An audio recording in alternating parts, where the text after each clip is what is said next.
The United States and Venezuela have reached a deal that could see up to $2 billion worth of Venezuelan crude sent to U.S. ports. That's according to U.S. President Donald Trump on Tuesday. The agreement could redirect oil shipments away from China and ease pressure on Venezuela's oil sector, which has been crippled by sanctions in a U.S. export blockade imposed last month.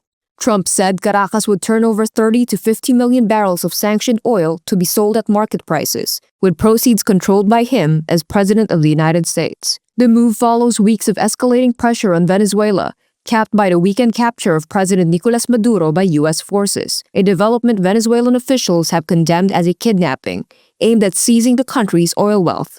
Millions of barrels of Venezuelan crude remain stuck on tankers and in storage, unable to move under the blockade. Trump said Energy Secretary Chris Wright will oversee the operation, with oil transferred directly from ships to U.S. ports.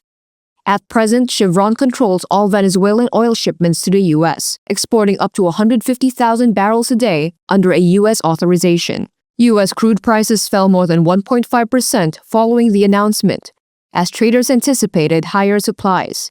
It remains unclear whether Venezuela will see any revenue from the sales, with sanctions leaving state oil firm PDVSA locked out of global banking.